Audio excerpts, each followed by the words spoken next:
Sa kabila ng kanyang tagumpay bilang isa sa pinakabatang milyonaryo sa bansa, si Jonathan ay may laging nararamdamang puwang sa kanyang puso.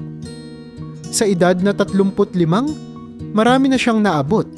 Mga negosyo sa real estate, chains ng hotel, at iba pang investments na patuloy na nagdadala ng malaking kita. Pero sa bawat tahimik na gabi sa kanyang mansyon, habang nakatanaw sa mga kumikislap na ilaw ng lungsod mula sa kanyang malawak na bintana, madalas niyang tanungin ang sarili, ganito na lang ba ang buhay ko? Ilang taon na rin ang lumipas mula nang mawala ang kanyang asawang si Beverly dahil sa aksidente. Mahal na mahal niya ito at pinangarap nila noon ang magbuo ng masayang pamilya. Ngunit nang mawala si Beverly, tila nawala rin ang bahagi ng pangarap ni Jonathan. Sa bawat araw, pilit niyang binabalot ang kanyang lungkot sa trabaho. Tinangkang puna ng kayamanan ang kawalan. Ngunit sa bawat tagumpay, parang lalo lamang lumalalim ang kanyang pag-iisa. Isang araw, napansin niyang parang pabalik-balik siya sa parehong eksena. Puro trabaho, meetings at events. Habang nag-scroll siya sa kanyang email, napansin niya ang imbitasyon para sa isang charity fundraising event na gaganapin sa darating na Sabado. Ang tema, para sa mga ulilang bata. Sa gabing iyon, dumalo si Jonathan sa event. Nakatoksedo siya at kasama ang ilan sa pinakamayayamang tao sa lungsod. Ang ballroom ay puno ng magagarang dekorasyon, kristal na chandelier, mga luntiang halaman, at mahahabang lamesa na punong-puno ng mga masasarap na pagkain. Ngunit habang naglalakad siya, napansin niya ang isang matandang babae sa sulok na mas abala sa pakikipag-usap kaysa sa pag-socialize. Si Aling Lydia, ang direktor ng isang bahay ampunan na benepisyaryo ng fundraiser. Lumapit si Jonathan at nagpakilala. Magandang gabi po. Ako po si Jonathan Castillo. Ani niya, sabay abot ng kamay. Ngumiti si Aling Lydia at tumugon, ako naman si Lydia de la Paz. Salamat sa pagsuporta sa aming fundraiser. Habang nag-uusap sila, ikinuwento ni Aling Lydia ang hirap ng mga batang nasa pangangalaga nila, mga inabandona, ulila, at nagbabakasakaling makahanap ng magmamahal sa kanila. Habang naririnig ito ni Jonathan, unti-unting nabuhay ang kanyang interes. Naalala niya ang pangarap nilang mag-asawa na magkaroon ng anak. Nakakabilib po ang ginagawa ninyo para sa mga bata. Sabi ni Jonathan, kung sakali pong gusto kong tumulong ng mas malapit, paano po kaya?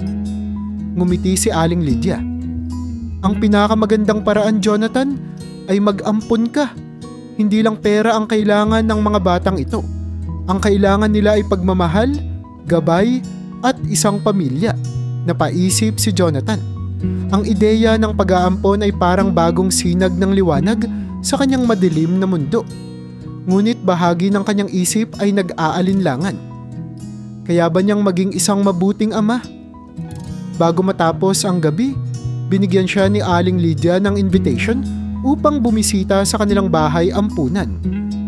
Punta ka, tingnan mo ang mga bata. Baka doon mo makita ang sagot sa hinahanap mo. Sa pag-uwi ni Jonathan, dala niya ang ideya ng pagbibigay ng pagkakataon hindi lang sa mga bata kundi sa kanyang sarili na muling magkaroon ng dahilan upang mabuhay. Habang nakatingin sa larawan ni Beverly na nakasabit pa rin sa dingding, napangiti siya nang may bahagyang luha sa kanyang mga mata. Bev, bulong niya, baka ito na ang sagot sa mga panalangin natin. Makaraan ang ilang araw mula sa charity event, tinanggap ni Jonathan ang imbitasyon ni Aling Lydia na bumisita sa bahay ampunan. Sa umagang iyon, habang binabaybay ng kanyang SUV ang makitid na kalsadang patungo sa isang liblib na lugar, ramdam niya ang halong kaba at pananabik. Bagamat sanay siya sa mahahalagang pulong at malalaking negosyo, iba ang pakiramdam na ito. Tila naglalakad siya papunta sa isang panibagong kabanata ng kanyang buhay. Pagdating niya sa bahay ampunan, sinalubong siya ni Aling Lydia sa pintuan. Salamat at nakarating ka, Jonathan. Ang mga batay tiyak na matutuwa na makita ka. Pumasok sila sa isang maliit ngunit maaliwalas na gusali. Sa loob, dinig ang tawanan at halakhak ng mga bata. Ang ilan ay abala sa paglalaro. Ang iba naman ay nagkukumpol sa isang lamesa habang nagbabasa ng mga libro. Agad na naramdaman ni Jonathan ang init ng paligid. Hindi dahil sa init ng araw, kundi dahil sa masayang enerhiya ng lugar. Habang nililibot nila ang pasilidad, ipinakita ni Aling Lydia ang mga kwarto ng mga bata, ang kanilang silid-aralan, at ang maliit na hardin sa likod ng gusali. Sa bawat bahagi ng bahay ampunan, tumitibok ang puso ni Jonathan ng mas mabilis. Napagtanto niyang napakaraming bata ang nangangailangan ng isang pamilyang mag-aaruga sa kanila. Sa kanilang paglilibot, napansin niya ang isang batang babae na naglalaro ng mga laruang manika sa isang sulok ng hardin. Maliit ang batang ito, may mahaba at kulot na buhok at tila malalim ang iniisip habang pinapagalaw ang kanyang mga laruan. Lumapit si Jonathan sa kanya at ngumiti ang bata nang makita siya. "Anong pangalan mo?" tanong niya. "Stephanie po," sagot ng bata na may bahagyang pagkamahiyain. Hindi maipaliwanag ni Jonathan, ngunit may kakaibang damdamin siyang naramdaman nang makita si Stephanie. Ang kanyang mga mata, ang kanyang ngiti, at kahit ang kanyang simpleng kilos ay tila nagpapaalala sa kanya ng kanyang asawang si Beverly. Hinayaan niya ang sarili niyang makipaglaro sandali kay Stephanie. Sa bawat saglit na lumilipas, lalong lumalalim ang kanyang interes sa bata. Napakabait na bata ni Stephanie, bulong ni Aling Lydia. Isa siya sa pinakamatagal na rito. Naiwan siya sa aming pintuan noong siya'y sanggol pa lamang. Hindi namin alam kung sino ang kanyang mga magulang. Habang papalapit ang gabi, handa nang magpaalam si Jonathan. Ngunit tila ayaw niya pang iwanan ang lugar. Lumapit siya kay Stephanie at sinabing, "Magkikita pa tayo ha? Mag-ingat ka." Ngumiti si Stephanie at kumaway bago tumakbo pabalik sa loob ng gusali. Sa gabing iyon, habang pauwi si Jonathan, hindi niya maiwasang isipin si Stephanie. Paano kaya kung siya ang magbigay ng masayang tahanan sa batang iyon? Sa sumunod na linggo, bumalik si Jonathan sa bahay ampunan. Sa bawat pagbisita, mas lalo siyang nagiging malapit kay Stephanie. Naging madalas ang kanilang pag-uusap at paglalaro. Naging mas komportable ang bata sa presensya niya. Samantala, si Jonathan naman ay tila unti-unting nakakaramdam ng kagalakan na matagal na niyang hindi nararanasan. Sa wakas, hindi na nagdalawang isip si Jonathan. Kinausap niya si Aling Lydia at sinabing, "Gusto kong i-adopt si Stephanie. Pakiramdam ko, siya ang sagot sa matagal ko nang pinapangarap." Nagningning ang mata ni Aling Lydia. "Handa ka na bang harapin ang proseso? Hindi ito madali, Jonathan, pero kung buo ang loob mo, magiging sulit ito." Sa puntong iyon, malinaw na kay Jonathan ang kanyang layunin. Ang pagiging ama ni Stephanie ang unang hakbang upang magkaroon siya ng totoong pamilya. Ang tiwala niya sa bagong simula ay tila nagbigay liwanag sa madilim na bahagi ng kanyang buhay. Bagamat hindi pa niya alam ang mga susunod na hamon, handa siyang tahakin ang landas na ito. Kasama ang batang si Stephanie na unti-unti nang nagiging bahagi ng kanyang puso. Pagkatapos magdesisyon na ampunin si Stephanie, agad na inumpisahan ni Jonathan ang proseso. Sa una, tila madali ang lahat. Pagsusumite ng mga dokumento, pagsagot sa mga questionnaire, at pakikipanayam sa mga social worker. Ngunit habang tumatagal, napansin niyang tila bumabagal ang proseso. Ang mga dokumentong dapat sana'y maaprubahan agad ay nauudlot. Sa bawat pagtatanong niya kay Aling Lydia tungkol sa progreso, laging may sagot na, "Pinoproseso pa nila." Dumating ang araw na ipinaalam ni Aling Lydia kay Jonathan ang tunay na dahilan ng pagkaantala. "Jonathan," panimula niya sa maingat na tono. "Lumabas si Attorney Miguel bilang legal consultant ng board ng aming bahay ampunan. Mukhang hindi siya kumbinsido sa pag-aampon mo kay Stephanie." Nagulat si Jonathan. "Sino si Miguel? At bakit siya tutol sa akin?" Si Miguel ay abogadong matagal nang tumutulong sa legal na aspeto ng bahay ampunan. Bagamat magaling siya, kilala siyang masyadong mahigpit. Sa kaso mo, Jonathan, iniisip niya na dahil sa pagiging abala mo bilang negosyante, baka hindi ka maging mahusay na ama. Ang mga salitang ito ay parang kutsilyong tumama sa dibdib ni Jonathan. Hindi niya maiisip na ang kanyang kakayahan bilang magulang ay pinag-aalinlanganan, lalo na't ginagawa niya ang lahat upang patunayan ang kanyang layunin. Nang magkaharap sila ni Miguel, ramdam ang tensyon. Si Miguel ay isang lalaking nasa huling bahagi ng 40 dekada. Maayos manamit at may matalim na tingin. Mr. Castillo, panimula niya, hindi ko kinu-question ang kagandahan ng layunin mo. Ngunit bilang legal na tagapayo, trabaho kong tiyakin na ang bawat bata rito ay mapupunta sa tamang tahanan. Sumagot si Jonathan nang mahinahon ngunit may diin.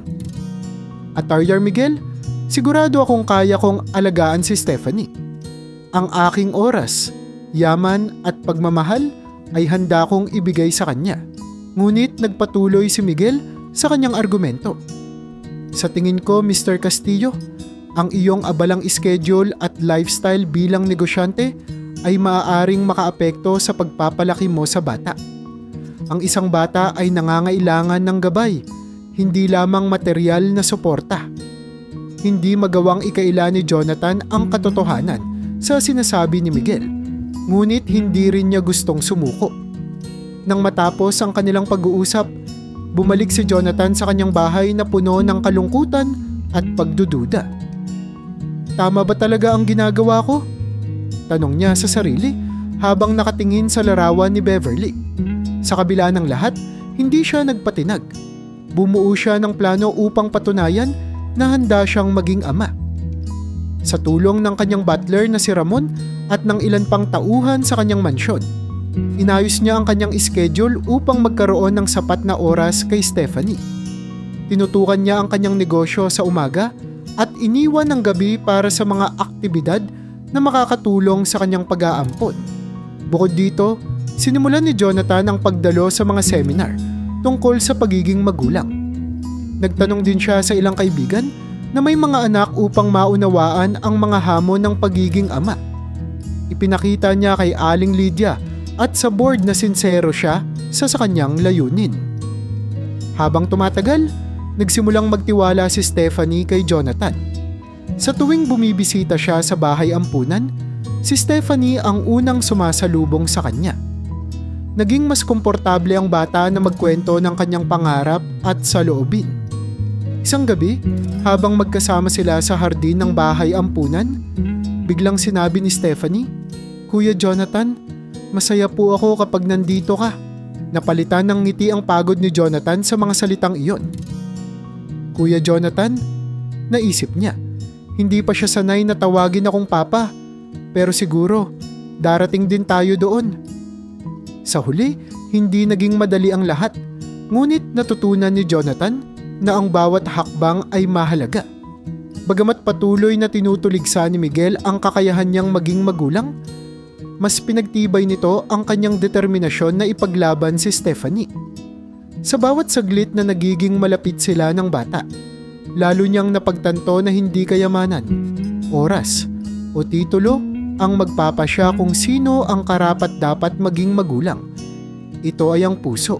Matapos ang mahaba at masalimuot na proseso, sa wakas ay naaprubahan na ang pag-aampon ni Jonathan kay Stephanie. Sa araw na iyon, ang bahay ampunan ay puno ng ngiti at saya. Ngunit higit sa lahat, ramdam ang pag-asa na dala ng bagong simula para sa dalawa. Habang nilalagdaan ni Jonathan ang huling dokumento, napatitig siya kay Stephanie na nakangiti sa kanya mula sa kabilang dulo ng mesa. Sa loob ng kanyang puso, alam niyang ito na ang simula ng isang bagong kabanata ng kanilang buhay. Pag-uwi nila sa mansyon ni Jonathan, ang dati tahimik at halos malamig na bahay ay tila nabuhay. Ngunit hindi maikakaila na ang simula ng kanilang pagsasama ay puno ng mga paninibago. Si Stephanie, na sanay sa simpleng buhay sa bahay ampunan, ay tila naiilang sa ingrandeng paligid. Samantalang si Jonathan, bagamat masaya, ay hindi maikakaila ang kawalan ng karanasan sa pagiging isang ama. Pwede po ba akong maglaro sa hardin? Tanong ni Stephanie isang hapon habang nakaupo si Jonathan sa kanyang opisina. Oo naman. Sagot ni Jonathan, ngunit agad niyang napansin ang pag-aalinlangan ng bata. Lumapit siya at idinagdag, Stephanie, ang bahay na ito ay sa atin na ngayon. Kung ano ang gusto mong gawin, huwag kang mahihiyang magsabi ha? Ngunit hindi pa rin naging madali ang kanilang pag-adjust. Madalas na naiiwan si Stephanie na naglalaro ng mag-isa habang si Jonathan ay abala sa kanyang mga meeting. Sa kabila nito, napansin ni Jonathan ang lungkot sa mga mata ng bata sa tuwing gabi. Nagsimula siyang magmuni-muni. Bakit ko nga ba siya inampon kung hindi ko naman maibibigay ang atensyong kailangan niya? Tanong niya sa sarili. Isang araw, kinausap niya ang kanyang butler na si Ramon. Ramon, kailangan kong baguhin ang takbo ng buhay ko. Kailangan kong maglaan ng mas maraming oras kay Stephanie. Simula noon, unti-unting inayos ni Jonathan ang kanyang schedule. Iniwasan niya ang late night meetings at ginugol ang umaga para sa mga simpleng gawain kasama si Stephanie. Sa simula, nagdududa pa ang bata kung totoo ba ang sinseridad ni Jonathan. Ngunit habang tumatagal, nagiging mas komportable ito. Anong gusto mong gawin ngayon? Tanong ni Jonathan isang Sabado ng umaga. Gusto ko pong mag-drawing. Sagot ni Stephanie. Hinanap nila ang mga lumang art materials sa bodega at magkasamang nagkulay ng mga larawan. Habang abala sila, natutunan ni Jonathan ang simpleng kasiyahan ng pagiging kasama ang anak niya. Sa mga sumunod na araw, mas dumami pa ang kanilang bonding moments. Naglaro sila ng habulan sa hardin, nagpunta sa mga simpleng lugar tulad ng parke, at minsan pa'y nag-bake ng cookies sa kusina, kahit pa natapos ito sa magulong kalat. Sa bawat sandali, lalong tumitibay ang kanilang ugnayan. Ngunit sa kabila ng kanilang masasayang alaala, palaging bumabalik ang isang tanong ni Stephanie. Kuya Jonathan, sino po ba ang tunay kong mga magulang? Madalas na hindi agad makasagot si Jonathan. Sinubukan niyang ibahin ang usapan, ngunit ramdam niyang ang kawalang sagot ay nag-iiwan ng lungkot kay Stephanie. Isang gabi, habang binabasahan niya ito ng kwento bago matulog, muling lumitaw ang tanong. Kuya Jonathan, kung makilala ko po kaya sila, papayag ka ba? Tanong ni Stephanie, ang mga matay puno ng inosenteng pag-asa. Napabuntong hininga si Jonathan. Stephanie, sagot niya, ang mahalaga ngayon ay magkasama tayo. Pero kung dumating ang araw na kailangan nating malaman ang tungkol sa kanila, hahanapin natin ang sagot ng magkasama. Okay ba yun? Tumango si Stephanie, bagamat hindi maikakaila ang pagnanais niyang malaman ang nakaraan. Sa gabing iyon, natulog ang bata na may bahagyang ngiti sa kanyang labi. Ngunit si Jonathan ay nanatiling gising. Iniisip kung paano niya haharapin ang mga katanungang iyon sa hinaharap. Habang lumilipas ang mga araw, nagsisimula ng magbukas si Stephanie kay Jonathan. Nagkukwento ng kanyang mga pangarap at simpleng hiling. Sa bawat pagngiti at pagtawa ng bata, pakiramdam ni Jonathan ay napapalapit siya, hindi lang sa kanyang bagong responsibilidad, kundi sa tunay na kahulugan ng pagmamahal at pamilya. Hindi ako perpekto, Beverly, isip ni Jonathan habang tinitingnan ang larawan ng yumaong asawa. Pero gagawin ko ang lahat para sa kanya. Sana'y ipagmalaki mo ako. Isang maaraw na Sabado, nagpasya si Stephanie na tulungan ang mga kasambahay sa paglilinis ng mansyon. Tuwang-tuwa ang bata sa tuwing may bagong natutuklasan sa mga malalaking silid na puno ng mga antigong gamit at alaala. Sa gitna ng kanyang pag-aayos ng isang lumang aparador sa library, nakahanap siya ng isang kahon na puno ng mga lumang larawan. Isa-isa niyang tiningnan ang mga larawan, mga litrato ng mga taong hindi niya kilala, mga eksena mula sa iba't ibang okasyon, at mga lugar na tila napaka-importante. Ngunit sa ilalim ng tambak ng mga larawan, napansin niya ang isang lumang frame na may natatanging ganda. Doon ay nakalagay ang larawan ng isang magandang babae na nakasuot ng simpleng bestida. Ang kanyang ngiti ay kasing liwanag ng araw. "Kuya Jonathan," tawag ni Stephanie habang patakbo itong lumabas ng library bitbit ang larawan. Dumiretso siya sa opisina ni Jonathan, kung saan abala ang lalaki sa pagbabasa ng mga papeles para sa trabaho. Napalingon si Jonathan nang biglang bumukas ang pinto. "Stephanie, anong meron?" tanong niya. Ngunit naputol ang kanyang atensyon nang makita ang larawang hawak ng bata. "Kuya Jonathan, sino po siya?" tanong ni Stephanie sabay abot ng larawan kay Jonathan. Hindi agad nakaimik si Jonathan. Nanlamig ang kanyang mga kamay habang hawak ang larawan. Ang babaeng nasa larawan ay walang iba kundi si Beverly, ang kanyang yumaong asawa. Ngunit ang mas lalong tumama sa kanya ay ang kakaibang pagkakahawig ni na Beverly at Stephanie. Mula sa kanilang mga mata, hugis ng mukha, hanggang sa kanilang ngiti. Si Beverly," mahinang sagot ni Jonathan. "Ang asawa ko noon. Siya ang babaeng minahal ko ng buong buhay ko." "Ang ganda po niya," wika ni Stephanie habang nakatitig pa rin sa larawan. Parang kilala ko siya." Nagulat si Jonathan sa sinabi ng bata. "Anong ibig mong sabihin, Stephanie?" "Hindi ko po alam," sagot ng bata, "pero parang may nararamdaman akong koneksyon sa kanya." Sa puntong iyon, hindi mapigilan ni Jonathan ang mabuo ang katanungan sa kanyang isipan. Ang pagkakahawig ni Stephanie kay Beverly ay masyadong kapansin-pansin para balewalain. Paano kung... Naisip niya, ngunit agad din niyang pinigil ang kanyang isip na magtuloy-tuloy. Ngunit habang lumilipas ang mga araw, hindi maalis sa isip ni Jonathan ang posibilidad ng koneksyon ni na Beverly at Stephanie. Hindi ito maipaliwanag ng lohika, ngunit ang pakiramdam niya ay parang binibigyan siya ng kapalaran ng bagong sagot sa matagal na niyang hinahanap. Isang gabi, habang nakaupo si Jonathan sa sala, muli niyang pinagmasdan ang larawan ni Beverly.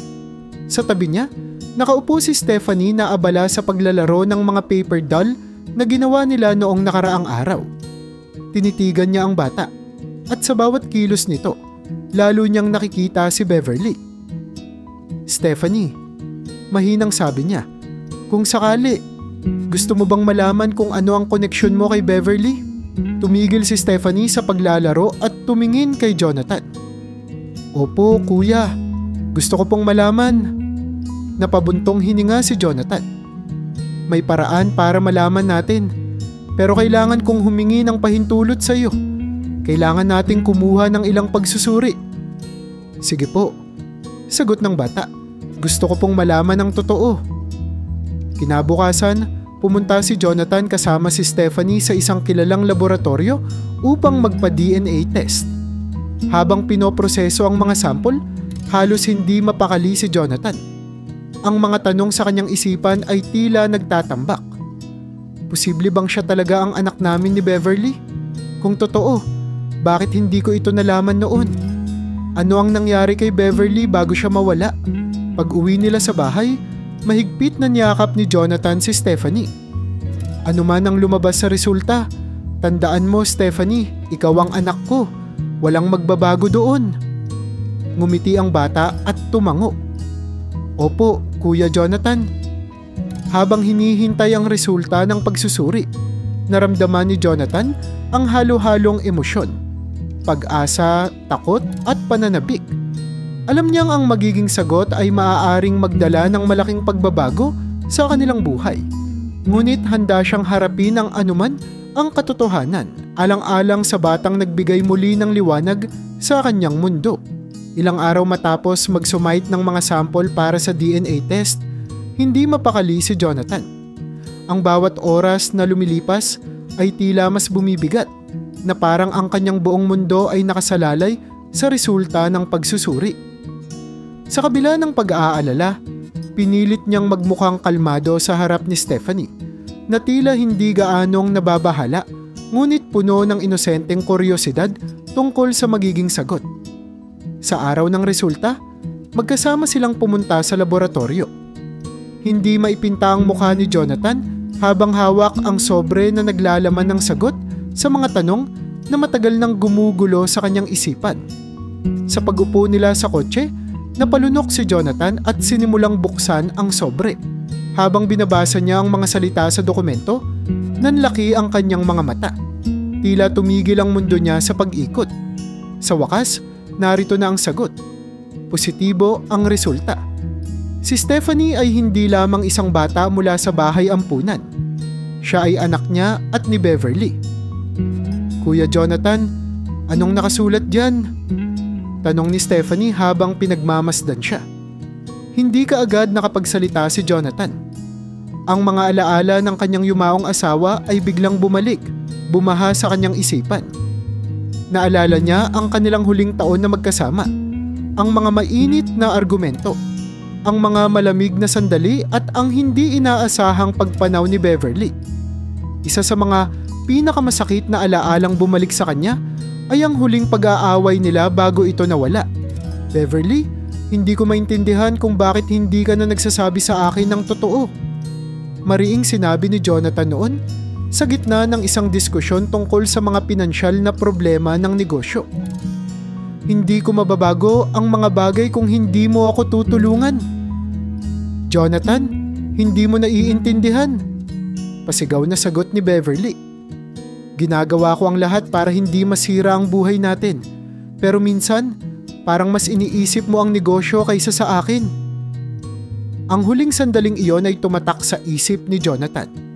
Ang luhang tumulo mula sa mga mata ni Beverly at ang bigat ng kanyang mga salita. Hindi niya alam na noong mga panahong iyon, may mas malalim pa itong dahilan. Ang pagbubuntis na itinago nito mula sa kanya. Ngayon, sa harap ni Stephanie, nabuo sa isip ni Jonathan ang sagot. Stephanie? Mahinang sabi niya habang niluhod ang isang tuhod sa harap ng bata. May isang bagay akong gustong sabihin sa iyo. Ang resulta ng test, ikaw ay anak ko. Anak kita at ng Mama Beverly mo. Napatitig si Stephanie sa kanya. Halatang naguguluhan, ngunit may bahid ng saya sa kanyang mga mata. Totoo po, kayo po ang papa ko at si Mama Beverly po ang mama ko. Oo, totoo. Tugon ni Jonathan habang nangingilid ang luha sa kanyang mga mata. Pasensya ka na kung ngayon mo lang nalaman. Pero oo, Stephanie, ako ang papa mo at si Beverly ang mama mo. Niyakap siya ng mahigpit ni Stephanie na parang ayaw nang bumitaw. Salamat po, papa, sabi niya sa malambot na tinig. Pero bakit hindi ko po siya nakilala? Ang tanong na iyon ay tila isang sibat na tumama sa puso ni Jonathan. Paano ko ipapaliwanag sa kanya na ang mama niya ay naghirap mag-isa habang itinago ang lahat? Ngunit alam niyang kailangang malaman ni Stephanie ang katotohanan. Hindi ngayon, ngunit sa tamang oras. Sa mga araw na sumunod, naging mas malapit sina Jonathan at Stephanie. Ginugol nila ang oras sa pagtuklas ng mas maraming bagay tungkol sa isa't isa. Sinimulan ni Jonathan na ipakita kay Stephanie ang mga alaala ni Beverly, mga larawan, sulat at kwento tungkol sa kung paano sila nagkakilala at kung gaano nila kamahal ang isa't isa. Papa, tanong ni Stephanie isang gabi habang nakaupo sila sa hardin. Bakit po hindi sinabi ni Mama Beverly na anak niya ako? Napabuntong hininga si Jonathan. Stephanie, ang mama mo ay napakabuting tao. Pero noong panahong iyon, marami kaming pinagdaanan. Siguro natakot siya na hindi ko kayanin ang mga problema namin. Kaya niya siguro itinago ang pagbubuntis niya. Pero kung sinabi po niya, masaya na sana tayo, hindi po ba? May bahagyang lungkot sa tinig ni Stephanie. Oo, anak. Pero minsan, may mga desisyon tayong ginagawa dahil akala natin iyon ang makakabuti sa lahat. Hindi laging tama, pero ginagawa natin dahil mahal natin ang isa't isa. Paliwanag ni Jonathan. Sa gabing iyon, habang natutulog si Stephanie, nanatiling gising si Jonathan. Sa pagtingin niya sa larawan ni Beverly na nakalagay sa mesa, binigkas niya ang tahimik na pangako. Bev, hindi ko alam kung bakit mo itinago ang lahat. Pero salamat. Salamat dahil binigay mo si Stephanie sa akin. Pangalagaan ko siya ng buong puso. Bagamat marami pa silang kailangang pag-usapan at matuklasan tungkol sa nakaraan, alam ni Jonathan na unti-unti nilang mabubuo ang pamilya na matagal na niyang pinapangarap. Matapos ang emosyonal na pagsisiwalat tungkol sa relasyon ni na Jonathan at Stephanie, unti-unting bumalik sa normal ang kanilang buhay.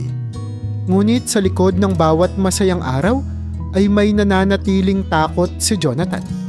Ang posibilidad na muling guluhin ng mundo ang tahimik nilang pamilya. At tila nagkatotoo ang takot na iyon ng isang hapon.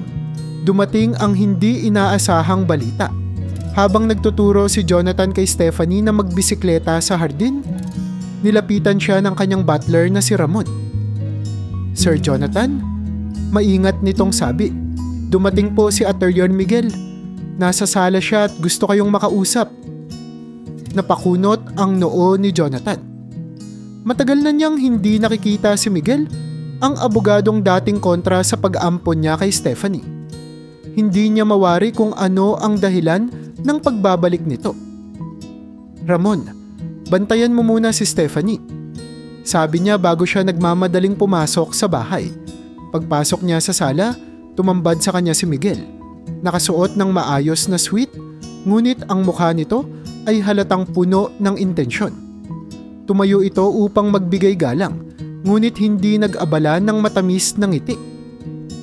"Attorney Miguel," simula ni Jonathan, "anong dahilan ng bigla mong pagbisita?"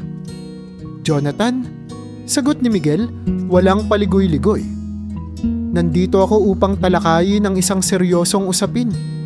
May mga bagong impormasyon akong natanggap na nag-uugnay sa pamilya ni Beverly sa pagkawala ng malaking halaga ng pera noong huling bahagi ng kanilang negosyo."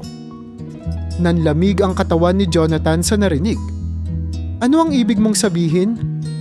tanong niya, pilit nilalabanan ng tensyon sa boses niya. "Ito ang sitwasyon." Paliwanag ni Miguel, may mga ebidensya na nagpapakita na maaaring may papel ang mga yumaong magulang ni Beverly sa pagkawala ng yaman ng kanilang kumpanya. At dahil ikaw ang nagampon kay Stephanie, may posibilidad na maapektuhan ang legalidad ng iyong pag-aampon. Sa madaling salita, maaaring kailanganin nating buksan muli ang kaso. Napuno ng galit ang mukha ni Jonathan. "Miguel, wala kang karapatan na idamay si Stephanie dito. Wala siyang alam tungkol sa mga nangyari noon." "Jonathan, hindi ito personal," sagot ni Miguel. "Trabaho ko lang na tiyakin ang legalidad ng lahat, lalo na kapag may kasong hindi pa tuluyang nalulutas." Hindi na itago ni Jonathan ang kanyang inis. "Ang trabaho mo, Miguel, ay hanapin ang katotohanan ng hindi sinasaktan ang inosenteng bata. Wala akong pakialam sa mga paratang mo, pero hindi ko hahayaang maapektuhan si Stephanie dahil sa usaping ito." Pagkaalis ni Miguel, agad na tinawagan ni Jonathan ang kanyang mga kaibigan na pawang eksperto sa negosyo at batas. Una niyang kinausap si Henry, ang dati niyang kasosyo sa negosyo, at si Carla, isang abogada na matagal na niyang pinagkakatiwalaan. "Jonathan, ang payo ko," sabi ni Carla sa kanilang video call, "ay maghanda ka ng mga dokumento para patunayan na lehitimo ang pag-aampon mo kay Stephanie. Kahit may kasong bumabalik tungkol sa mga magulang ni Beverly, kailangang masiguro mong hindi ito makakaapekto sa legalidad ng pagiging magulang mo. Kailangan nating mag-ingat." Dagdag ni Henry, "Kung may ebidensya man laban sa pamilya ni Beverly, maaaring gamitin ito ni Miguel upang siraan ka. Pero dapat malinaw sa lahat na walang kinalaman si Stephanie dito." Nagpasalamat si Jonathan sa kanilang mga payo.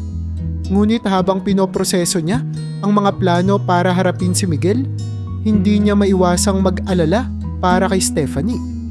Ayaw niyang maramdaman ng bata na may panganib na nakaamba sa kanilang bagong pamilya. Nang gabing iyon, kinausap niya si Stephanie habang nagbabasa ito ng libro sa kanyang kwarto. "Stephanie, may mga tao na maaaring magsabi ng hindi magagandang bagay tungkol sa nakaraan ng Mama Beverly mo. Pero gusto kong malaman mo na wala silang karapatang sirain ang relasyon natin. Papa, bakit po sila ganun? Tanong ni Stephanie. Ang inosenteng mukha nito ay puno ng pag-aalala. May mga tao lang na hindi marunong mag-move on sa nakaraan. Sagot ni Jonathan. Pero ang mahalaga, nandito ako para protektahan ka. Hindi kita pababayaan. Sa kabila ng tensyon, ramdam ni Jonathan ang tibay ng kanilang ugnayan. Alam niyang hindi magiging madali ang mga susunod na araw, ngunit handa siyang ipaglaban si Stephanie laban sa anumang hamon. Para sa kanya, hindi na mahalaga kung gaano kahirap ang labanan. Ang importante ay ang kapakanan ng anak niyang si Stephanie, na unti-unti nang nagiging sentro ng kanyang mundo. Hindi nagtagal matapos ang pagbisita ni Miguel. Isang hindi inaasahang bisita ang dumating sa mansyon ni Jonathan. Sa tanghaling iyon, habang nagtatanghalian si Jonathan at Stephanie, lumapit si Ramon upang maghatid ng balita. Sir Jonathan, may bisita po kayo sa sala. Nagpakilala siyang si Regina at sinabi niyang dating kaibigan ng yumaong Mrs. Beverly ninyo. Nabigla si Jonathan sa narinig. Regina, hindi ko maalala na nabanggit ni Beverly ang pangalang iyon noon. Ngunit nagmadali siyang tumayo upang salubungin ang babae. Iniwan si Stephanie sa hapag. Pagdating niya sa sala, tumambad sa kanya ang isang babaeng nasa kalagitnaan ng 40. Elegante, ngunit halatang may bakas ng lungkot sa mukha. Tumayo ito upang makipagkamay. Jonathan Castillo, sabi niya, ako si Regina Lopez. Isa akong matalik na kaibigan ni Beverly noong nabubuhay pa siya. Pinagmasdan ni Jonathan si Regina at sa kabila ng kanyang pagdududa, nagpakita siya ng respeto. Anong maitutulong ko sa inyo, Regina? Huminga ng malalim si Regina bago sumagot. Jonathan, alam kong hindi ito ang pinakamaayos na pagkakataon upang makilala ka. Pero may mga bagay na kailangan mong malaman tungkol kay Beverly at sa mga nangyari bago siya mawala. Nagpatuloy si Regina. Binuksan ang isang kabanata ng nakaraan na tila matagal nang nais itago. Ayon sa kanya, noong huling taon ng buhay ni Beverly, nagkaroon ito ng matinding tensyon sa negosyo. Sinabi niya na may isang taong nagsimula ng mga kasinungalingan laban kay Beverly. Sinisiraan siya sa mga kasosyo at kliyente at halos nagdulot ng tuluyang pagkasira ng kanilang negosyo. Jonathan, sabi ni Regina, ang boses nito ay nanginginig. Ang taong iyon ay si Miguel. Alam kong mahirap paniwalaan, pero siya ang nagpakalat ng mga maling impormasyon tungkol kay Beverly. Ginawa niya ito upang agawin ang kontrol sa kanilang negosyo. Naniga si Jonathan sa narinig. Si Miguel? Ang abogadong iyon? Siya ang may kagagawa ng lahat ng ito? Tumango si Regina. Oo, alam kong mahirap paniwalaan, pero may mga ebidensya noon na hindi nagamit. Takot si Beverly na ilabas ang totoo dahil ayaw niyang lalong lumala ang sitwasyon. Sinubukan niyang protektahan ang negosyo, pero hindi niya alam na unti-unti na siyang nilalamon ng mga intriga at stress. Ang mga salitang iyon ay parang sibat na tumama sa puso ni Jonathan. Biglang bumalik sa kanya ang mga alaala ng kanilang huling taon bilang mag-asawa. Ang mga hindi maipaliwanag na problema, ang biglaang paglayo ni Beverly sa kanya, at ang mga pagsubok na hindi niya maunawaan noon. Bakit hindi niya sinabi sa akin ang lahat ng ito? Tanong ni Jonathan, halatang may halo ng lungkot at galit. Natakot siya, Jonathan. Sagot ni Regina. Natakot siya na baka hindi mo siya paniwalaan o baka hindi mo kayanin ang bigat ng sitwasyon. Mahal ka ni Beverly, pero inilihim niya ang lahat upang protektahan ka. Alam niyang mahalaga sa iyo ang reputasyon mo at ayaw niyang madamay ka sa gulo. Napaupo si Jonathan. Pilit nilalabanan ang mga luhang gustong pumatak. Sa kabila ng mga taong lumipas, tila mas lalong naging sariwa ang sakit ng pagkawala ni Beverly. Salamat, Regina, sa pagsasabi ng lahat ng ito. Mahinang sabi ni Jonathan. Ngayon, mas naintindihan ko na kung bakit ganoon ang naging takbo ng buhay niya bago siya nawala. Jonathan, dagdag ni Regina, Hindi pa huli ang lahat upang maipaglaban ang dignidad ni Beverly. Nasa iyo ang lakas at kakayahan upang linisin ang pangalan niya. Tumayo si Jonathan, muling nabuhayan ng determinasyon. Hindi ko hahayaang mapunta sa wala ang buhay ni Beverly. Kung totoo ang mga sinabi mo, Regina, gagawin ko ang lahat upang malaman ang buong katotohanan at sisiguraduhin kong mananagot si Miguel sa lahat ng ginawa niya. Nagpaalam si Regina matapos ang kanilang usapan, ngunit iniwan niya ang isang bungkos ng mga dokumento, mga sulat, at iba pang ebidensyang maaaring magamit ni Jonathan sa laban na darating. Nang gabing iyon, tahimik na tinitingnan ni Jonathan ang mga lumang litrato nila ni Beverly habang nasa opisina. Ang sakit ng kanyang puso ay napalitan ng determinasyon. Bev, bulong niya, pangako, ipaglalaban ko ang pangalan mo. Hindi kita bibiguin. Ngayon, higit kailanman, alam ni Jonathan na kailangang protektahan hindi lamang si Stephanie, kundi pati na rin ang alaala ng babaeng minsan niyang minahal ng buong puso. Matapos ang unang pagbisita ni Regina, hindi napigilan ni Jonathan na mag-isip ng mas malalim sa bawat detalye ng kanyang sinabi. Ang pangalan ni Miguel ay tila naging simbolo ng lahat ng sakit at kawalang katarungan na dinanas ni Beverly noong nabubuhay pa siya. Pero sa likod ng kanyang galit, naroon din ang malaking katanungan. Paano nagawa ni Miguel ang lahat ng ito? At paano nito nadala si Beverly sa ganitong sitwasyon? Isang linggo pagkatapos ng unang pag-uusap, bumalik si Regina sa mansyon ni Jonathan. Dala ang mas maraming impormasyon. Sa pagkakataong ito, mas malinaw na ang layunin niya. Ang ibunyag ang lahat ng detalye ng naging paghihirap ni Beverly upang mabuo ang mas malawak na larawan ng katotohanan. Nang makaupo sila sa opisina ni Jonathan, agad na nagsimula si Regina. Jonathan, may isang bagay pa akong kailangang ipagtapat. Matagal na akong nagdadalawang isip kung dapat ko itong sabihin. Pero nararamdaman kong kailangan mo nang malaman ang buong katotohanan. Tumango si Jonathan, iniinda ang bigat ng bawat salitang maririnig niya. Sabihin mo na, Regina, handa akong marinig ang lahat. Si Miguel? Panimula ni Regina. Siya ang dahilan kung bakit nasira ang buhay ni Beverly. Ginamit niya ang kanyang impluwensya at posisyon upang siraan siya sa mga kasosyo nila sa negosyo. Nilagyan niya ng duda ang bawat desisyon ni Beverly hanggang sa mawala na siya ng suporta mula sa mga tao sa paligid niya. Nanlaki ang mga mata ni Jonathan. Ramdam ang pag-init ng kanyang dugo. Paano niya nagawa iyon? At bakit hindi ako sinabihan ni Beverly? Jonathan, patuloy ni Regina, natakot si Beverly. Hindi lang para sa negosyo nila, kundi para sa iyo. Alam niyang magiging malaking gulo ito at ayaw niyang masaktan ka o madamay sa anumang iskandalo.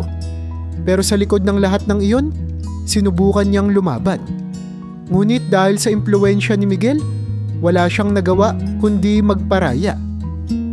Bumuntong hininga si Regina bago ipagpatuloy ang kanyang kwento.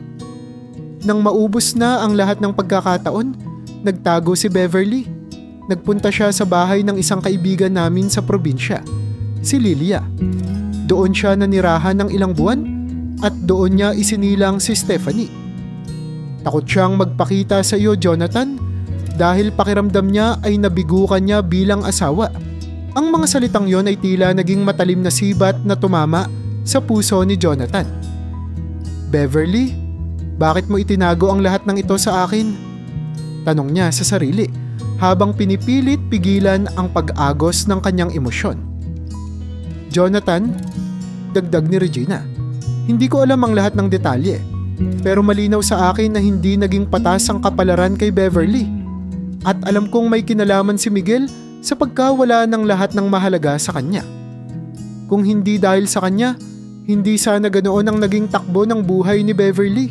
Dahil sa revelasyon, nabuo sa isip ni Jonathan ang isa pang masakit na katotohanan. Ang pagkamatay ni Beverly ay hindi isang simpleng trahedya.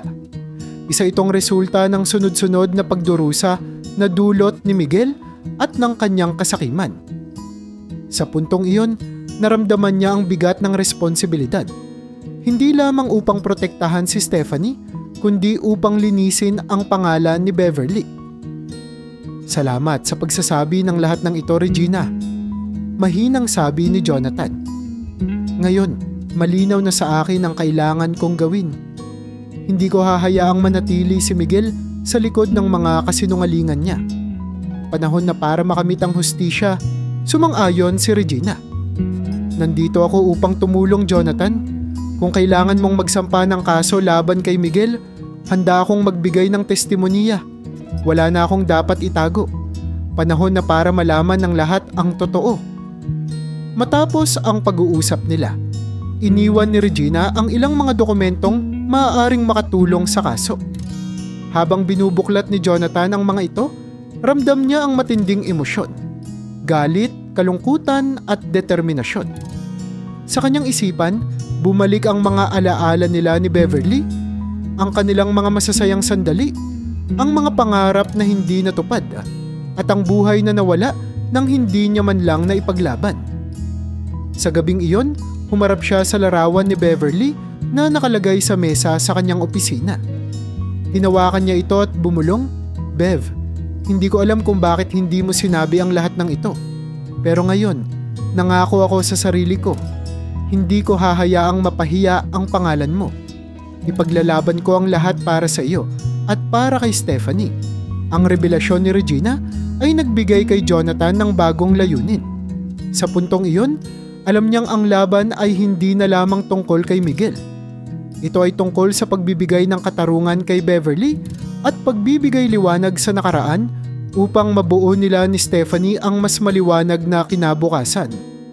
Matapos malaman ang buong katotohanan mula kay Regina, agad na nagsimula si Jonathan sa paghahanda para sa laban na matagal nang ipinagkait sa yumaong asawa niyang si Beverly.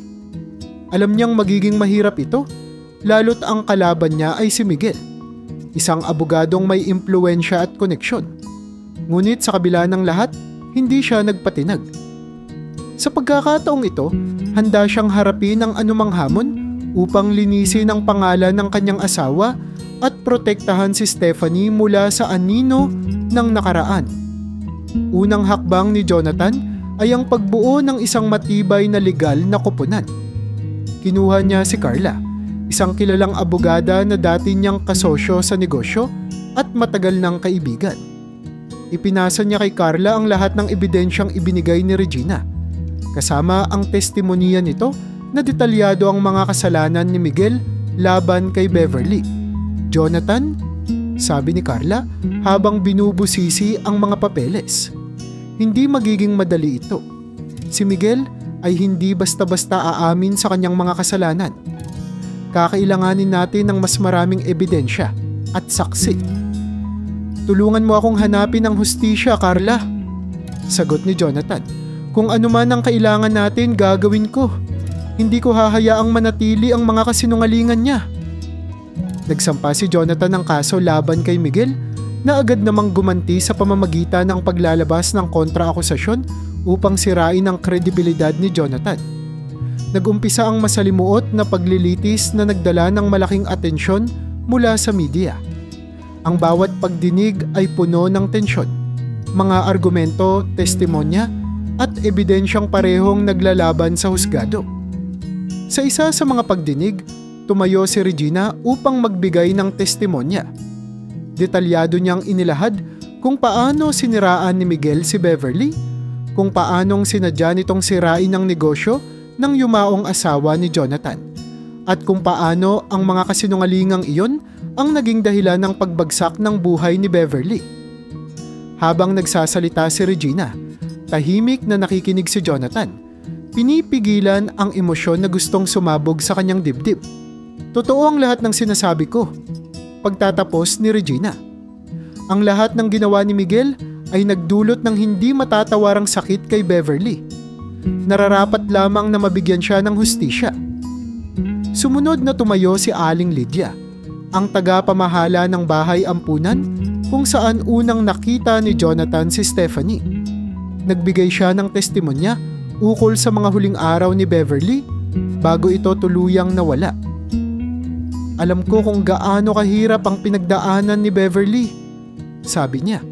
Hindi niya nais na iwan ang anak niya, ngunit napilitan siyang gawin iyon dahil sa takot at kawalan ng tiwala sa mundo na nilikha ng mga kasinungalingan ni Miguel.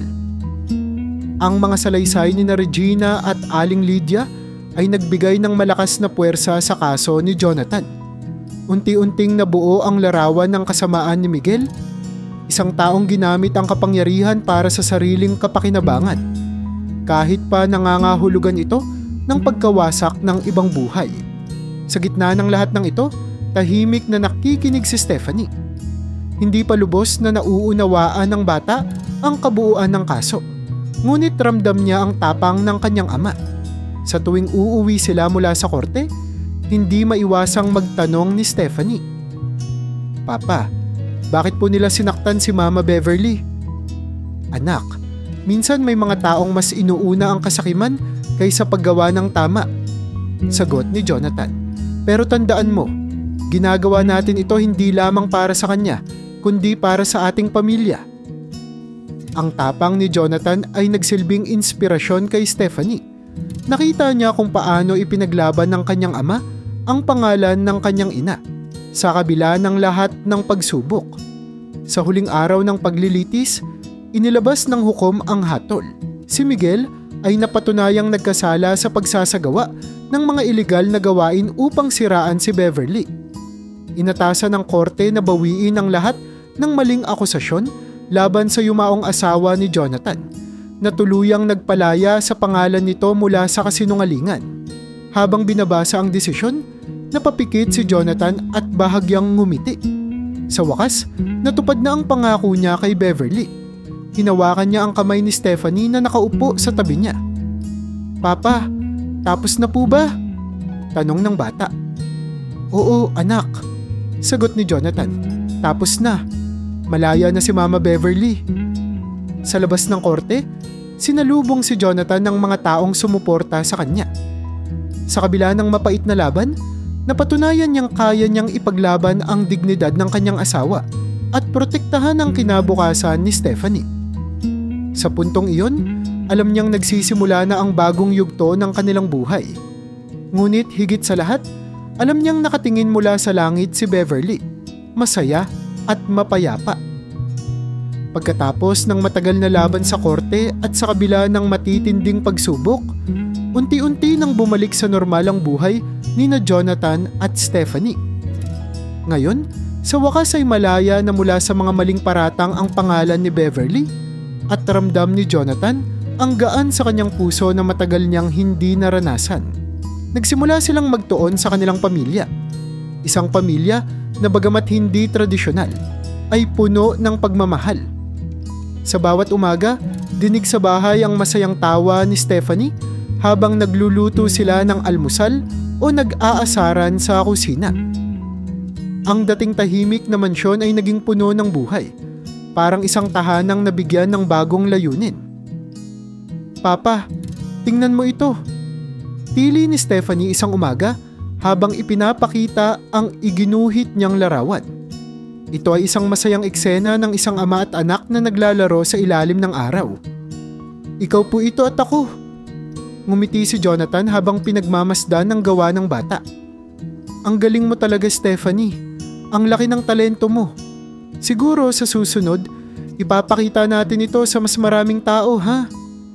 Ang pagiging inspirasyon ni Stephanie ay nagtulak kay Jonathan na palawakin pa ang kanyang advokasya. Bukod sa kanyang negosyo, mas naging aktibo siya sa pagtulong sa mga batang nangangailangan. Nag-organisa siya ng mga proyekto para sa mga bahay ampunan, nagtayo ng scholarship programs, at nag-donate ng mga kagamitan sa mga eskwelahan. Tumalon sa tuwa si Stephanie. "Talaga po, Papa. Gusto ko po iyon. Magpapalipad tayo ng saranggola at magtatayo ng mga kastilyong buhangin."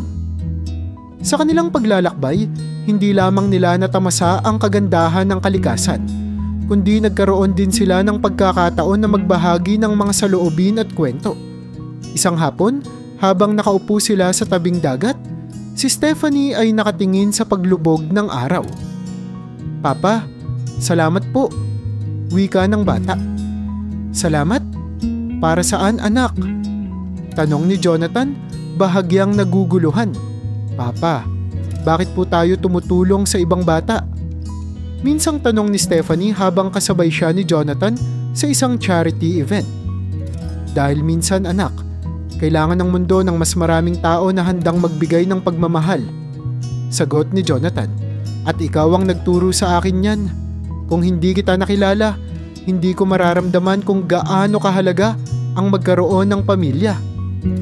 Ang mga salitang iyon ay nagbigay kay Stephanie ng mas malalim na pag-unawa sa ginagawang pagtulong ng kanyang ama. Sa bawat pagkakataong magkasama sila sa mga proyekto, nararamdaman niya ang pagmamalaki sa kanyang puso. Naging mas malapit pa sila sa isa't isa, hindi lamang bilang mag-ama kundi bilang magkasangga sa paggawa ng mabuti. Pagkatapos ng maraming linggong abala sa kanilang mga aktibidad, napansin ni Jonathan na kailangan nilang maglaan ng oras para sa sarili nilang pamilya, kaya't nagdesisyon siyang magplano ng bakasyon para sa kanilang dalawa. Stephanie, sabi niya isang gabi habang naghahapunan sila. Ano kaya kung magpunta tayo sa beach? Gusto kong gumawa tayo ng mga bagong alaala. Para sa lahat. Para sa pag-aalaga sa akin. At para sa pagpaparamdam na may pamilya ako. Sagot ni Stephanie, ang kanyang mga mata ay puno ng pasasalamat. Yumakap si Jonathan sa anak. Hindi mo kailangang magpasalamat, Stephanie. Dahil ikaw ang dahilan kung bakit mas naging makulay ang buhay ko. Sa kanilang pagbabalik mula sa bakasyon, mas lalo pang tumibay ang kanilang ugnayan. Ang dating malamig na relasyon sa simula ng kanilang pagsasama ay napalitan ng init ng tunay na pagmamahal at pagkakaintindihan. Si Stephanie ay hindi na lamang isang bata na inampon ni Jonathan. Siya na ang pinakamahalagang bahagi ng kanyang buhay. Ang bagong simula nilang mag-ama ay puno ng pag-asa at masasayang alaala. Sa bawat araw, nararamdaman nilang hindi hadlang ang nakaraan upang bumuo ng mas maliwanag na kinabukasan. Sa halip, ang kanilang pinagdaanan ay nagsilbing pundasyon ng isang pamilya na hindi matitinag ng kahit anong bagyo. Matapos ang tagumpay sa paglilitis laban kay Miguel, akala ni Jonathan ay tuluyan ng magsisimula ang isang mas tahimik na buhay para sa kanila ni Stephanie. Subalit isang araw, isang liham mula sa kulungan ang dumating. Ang nagpadala, si Miguel. Binuksan ni Jonathan ang sobre at binasa ang mensahe. Maikli lamang ito, ngunit puno ng bigat. Jonathan, alam kong marami akong nagawang mali laban sa iyo at sa iyong pamilya. Kung maaari, gusto kong humingi ng tawad sa personal. Sana'y bigyan mo ako ng pagkakataong maitama ang ilan sa aking pagkakamali. Miguel. Napaupo si Jonathan. Pilit iniintindi ang nararamdaman. Ang galit na matagal na niyang kinikimkim ay muling bumalik. Ngunit sa likod nito ay may halong lungkot at pagkalito. Desidido ba si Miguel sa kanyang pagsisisi? O ito na lamang ba ang huling taktika ng isang desperadong tao? Nanatiling tahimik si Jonathan, pilit nilulunod ang emosyong nararamdaman. Miguel, alam mo bang ang mga ginawa mo ay halos sumira sa buhay ko? Sinaktan mo hindi lamang ako, kundi pati ang pamilya ko. Paano mo iisipin na isang simpleng sorry ang makakabawi sa lahat ng iyon? Hindi naging madali ang desisyon, ngunit sa kabila ng kanyang pag-aalinlangan, nagpa siya si Jonathan na harapin si Miguel. Gusto niyang tapusin ang kabanatang ito ng kanilang buhay, hindi lamang para sa kanya kundi para rin kay Stephanie, na nangangailangan ng kapayapaan sa kabila ng lahat ng gulong idinulot ni Miguel. Kinabukasan, nagpunta si Jonathan sa kulungan kung saan nakakulong si Miguel. Pagpasok niya sa maliit na kwarto para sa mga bisita, nakita niya si Miguel na nakaupo, payat, at halatang mas matanda kaysa sa huling beses nilang magkita. Tumayo ito nang makita si Jonathan at bahagyang yumuko bilang pagbibigay galang. Jonathan, bungad ni Miguel. Ang boses nito'y mahina ngunit puno ng sinseridad. Salamat at dumating ka. Alam kong wala akong karapatang hingin ng oras mo, pero gusto kong magsimula sa isang bagay. Patawarin mo ako. Yumuko si Miguel, tila ba nahihiya sa kanyang mga nagawang kasalanan. Jonathan, alam kong hindi ko na mababago ang nakaraan. Pero mula nang makulong ako, araw-araw kong naiisip ang mga ginawa kong mali. Nais kong humingi ng tawad, hindi para sa sarili ko, kundi para sa kapayapaan ng konsensya ko.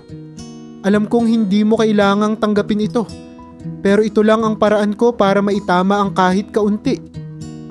Hindi agad nakapagsalita si Jonathan. Ang bigat ng mga alaala at sugat ng nakaraan ay parang muling bumalik.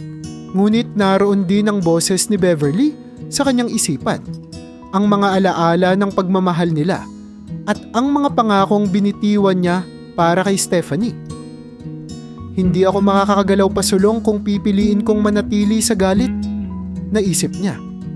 Miguel, simula ni Jonathan, ang pagpapatawad na ito ay hindi para sa iyo, kundi para sa akin at sa pamilya ko, para kay Beverly at kay Stephanie. Hindi ko na kailangang dalhin ang galit na ito habang buhay. Nanatili si Miguel na nakayuko. Ang mga luha ay pumatak mula sa kanyang mga mata. Maraming salamat, Jonathan. Hindi mo alam kung gaano kalaking bagay ito para sa akin. Ang kapatawaran ay hindi nangangahulugang nalimutan na ang ginawa mo, dagdag ni Jonathan. Pero kailangan kong mamuhay ng walang bigat ng galit. Panahon na para ituon ko ang buhay ko sa mga bagay na mahalaga, sa pagmamahal ko kay Stephanie at sa pagbuo ng isang mas magandang kinabukasan.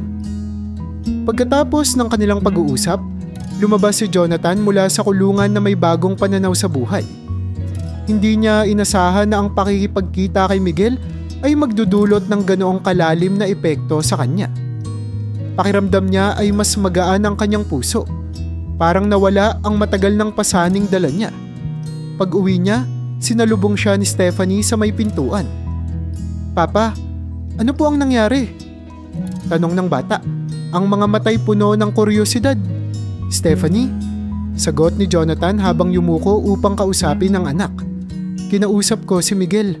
Humingi siya ng tawad sa mga ginawa niya sa atin. At pinatawad ko siya. Bakit po, Papa? Ang dami po niyang ginawang masama sa atin. Tanong ni Stephanie, halatang hindi lubos na nauunawaan. Dahil anak, paliwanag ni Jonathan, ang galit ay parang lason. Kapag hinayaan mo itong manatili sa puso mo, ikaw rin ang mahihirapan. Ang pagpapatawad ay hindi para sa kanya. Ito ay para sa atin, para sa iyo, para sa akin, at para sa ating pamilya. Unti-unting naintindihan ni Stephanie ang mga salita ng kanyang ama. Niyakap niya si Jonathan at bumulong. Salamat, Papa. Siguro po, kaya ko na rin pong magpatawad. Sa gabing iyon, habang magkayakap silang dalawa, naramdaman ni Jonathan na kahit gaano kahirap ang nakaraan, nagawa nilang malampasan ito. Natutunan niyang ang pagpapatawad ay hindi kahinaan, kundi lakas. At sa kanyang puso, alam niyang ang kapatawaran na iyon ay ang simula ng mas masayang buhay kasama si Stephanie. Lumipas ang mga taon at si Stephanie ay hindi na ang mahiyaing batang natagpuan ni Jonathan sa bahay ampunan.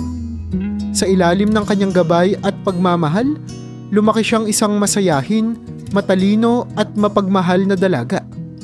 Ang bawat araw na magkasama sila ay isang pagkakataon upang mas pagtibayin ang kanilang ugnayan bilang mag-ama. Si Stephanie ay hindi lamang naging anak ni Jonathan, kundi isa ring inspirasyon na nagbigay sa kanya ng bagong layunin sa buhay. Habang tumatanda si Stephanie, nagsimula siyang ipakita ang interes sa mga advokasya ng kanyang ama. Papa, sabi niya isang umaga habang tinutulungan si Jonathan na maghanda para sa isang fundraising event, gusto ko pong tumulong sa mga proyekto ninyo para sa mga bata. Gusto ko rin pong makatulong sa mga tulad ko na walang pamilya noon. Nagliwanag ang mukha ni Jonathan sa narinig. Stephanie, ito na siguro ang pinakamagandang maririnig ko mula sa iyo. Kung iyon ang gusto mo, handa akong gabayan ka. Simula noon, naging katuwang ni Stephanie si Jonathan sa kanyang mga proyekto para sa mga ampunan. Naglaan siya ng oras upang makipaglaro sa mga bata, magbasa ng mga kwento at tumulong sa pagpaplano ng mga programa. Ang kanyang presensya ay nagdala ng kakaibang saya sa bawat lugar na kanilang pinuntahan at ang mga bata ay mabilis na napalapit sa kanya. "Papa," sabi ni Stephanie isang hapon habang pinagmamasdan ang mga batang masayang naglalaro sa isang ampunan. "Naaalala ko po noong nasa bahay ampunan pa ako. Iba po talaga ang pakiramdam ng may taong nagmamalasakit sa'yo." Tumango si Jonathan at ngumiti. "Stephanie, iyon ang dahilan kung bakit ginagawa natin ito. Dahil alam natin kung gaano kahalaga ang pagmamahal at suporta para sa mga batang ito. At natutuwa akong narito ka para tumulong. Sa bawat araw, lalong naging malalim ang relasyon ni Jonathan at Stephanie. Naglaan sila ng oras hindi lamang para sa kanilang mga proyekto, kundi pati na rin para sa isa't isa. Sa kanilang tahanan, puno ng tawanan at kwento ang mga hapunan. Ang simpleng mga sandali, gaya ng pag-aalaga sa hardin, pagluluto ng paboritong pagkain, o panonood ng pelikula sa gabi, ay nagiging mahalagang bahagi ng kanilang masayang alaala bilang mag-ama. Isang gabi, habang magkasama silang nakaupo sa hardin at pinagmamasdan ang mga bituin, biglang nagsalita si Jonathan. "Stephanie, alam mo ba kung gaano mo binago ang buhay ko?" Tumingin si Stephanie sa kanyang ama, ang kanyang mga matay puno ng pagmamahal. "Papa, ako po dapat ang nagpapasalamat sa inyo. Kung hindi po dahil sa inyo, hindi ko mararanasan ang ganitong klaseng buhay." Ngumiti si Jonathan at humawak sa kamay ng kanyang anak. "Stephanie, totoo lang, ikaw ang pinakamagandang nangyari sa buhay ko. Ang pagkakaroon ng anak, ang pagkakaroon ng ikaw, ay ang pinakamagandang biyaya na natanggap ko. Hindi ko alam kung ano ang gagawin ko kung hindi kita nakilala." Napangiti si Stephanie, ngunit pumatak ang ilang luha sa kanyang mga mata. "Papa, salamat po. Ang pagmamahal niyo po ang nagturo sa akin kung paano maging mabuting tao." Sa mga sumunod na taon, mas marami pang alaala ang nabuo ni Jonathan at Stephanie. Mula sa mga simpleng araw na magkasama sila sa bahay hanggang sa mas malalaking sandali tulad ng pag-abot nila sa mas maraming bata. Naging halimbawa sila ng kung paano nagagawa ng pagmamahal at malasakit na baguhin ang buhay. Sa huli, ang kanilang tahanan ay hindi lamang naging isang lugar ng kasiyahan, kundi isang simbolo ng pag-asa. Ang pagmamahal ni Jonathan kay Stephanie ay hindi lamang nagbigay sa kanya ng layunin, kundi nagpakita rin sa mundo na ang pamilya ay hindi laging kailangang nakabatay sa dugo. Ito ay isang ugnayan ng puso na punong-puno ng tiwala at pagmamalasakit. Habang nakatayo si Jonathan sa hardin isang gabi, pinagmamasdan si Stephanie na masayang nagkukwento sa mga kaibigan niya. Napangiti siya at tahimik na nagpasalamat. "Beverly," bulong niya, "nagawa ko. Tinupad ko ang pangako ko sa iyo. At higit pa roon, natutunan kong mahalin ng buong puso ang ating anak." Sa puntong iyon, naramdaman ni Jonathan na ang kanyang buhay, bagamat puno ng pagsubok, ay naging ganap dahil sa biyayang tinanggap niya. Si Stephanie, ang batang nagbigay liwanag sa kanyang mundo.